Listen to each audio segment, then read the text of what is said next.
안녕하십니까. 안전신문 유튜브 이용주입니다. 오늘의 뉴스 브리핑을 시작하겠습니다. 고용노동부 울산지청이 안전보건공단 울산지역본부와 함께 오는 10월까지 페트롤카 현장 수차 활동을 전개합니다. 고용노동부 울산지청은 산업재해 사망사고 감축을 위한 긴급대책으로 10월 말까지 1,300곳을 현장 점검할 예정이라고 29일 밝혔습니다.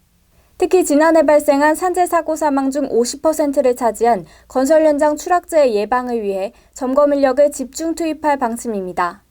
제조업의 경우 사고 다발 원인인 끼임 사고와 정비, 보수, 청소 등 비정형 작업이 이뤄지는 위험기계 중심으로 점검하며 조선업은 수주 실적 개선에 따라 종사 근로자가 크게 증가할 것으로 예상돼 선제적인 안전관리 실태에 중점을 둡니다.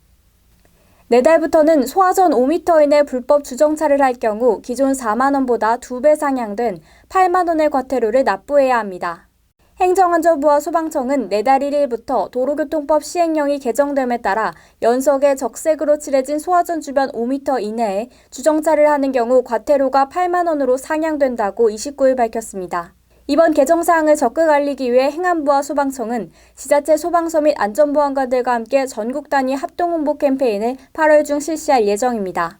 한편 행안부는 지난 4월 17일부터 소화전 주변 5m 이내, 교차로 모퉁이 5m 이내, 버스 정류장 10m 이내, 횡단보도 위를 4대 불법 주정차 금지구역으로 지정하고 위반 차량에 대한 주민신고제를 시행하고 있는데 시행 후 100일 동안 전국적으로 총 20만 139건의 공익신고가 접수된 것으로 나타났습니다.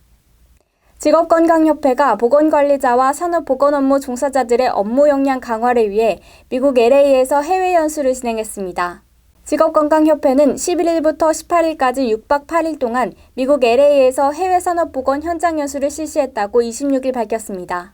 직업건강협회는 사업장 보건관리자 및 산업보건 업무 종사자들에게 전문 연수 프로그램의 기회를 제공함으로써 산업보건 업무 수행 역량을 강화하고 직업건강 관련 국제교류 증진을 목적으로 매년 해외 연수를 추진하고 있으며 이번 해외 연수는 2016년 싱가포르, 2017년 프랑스, 2019년 일본에 이어 네 번째로 진행된 것으로 회원 및 우수 직원 등 총 28명이 참석했습니다.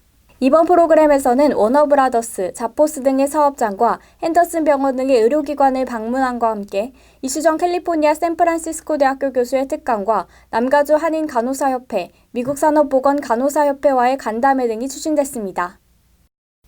사업장 내 안전문화 활성화를 위해 두 기관이 힘을 모았습니다. 한국안전기술협회와 한국노총 경기지역본부는 29일 한국노총 경기지역본부 국제회의실에서 재해예방과 안전문화 정착을 위한 업무협약을 체결했습니다. 이번 협약식에는 우종현 한국안전기술협회 회장과 김용목 한국노총 경기지역본부 의장 등 총 9명이 참석했으며 앞으로 양 기관은 이번 협약을 통해 산재 예방, 안전교육 강화 등 안전문화 확산 등 건강한 산업 현장을 구축하기 위해 상호 교류할 계획입니다.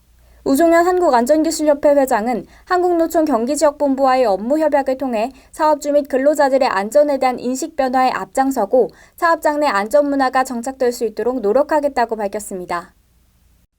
이상으로 뉴스 브리핑을 마치겠습니다. 시청해주셔서 감사합니다.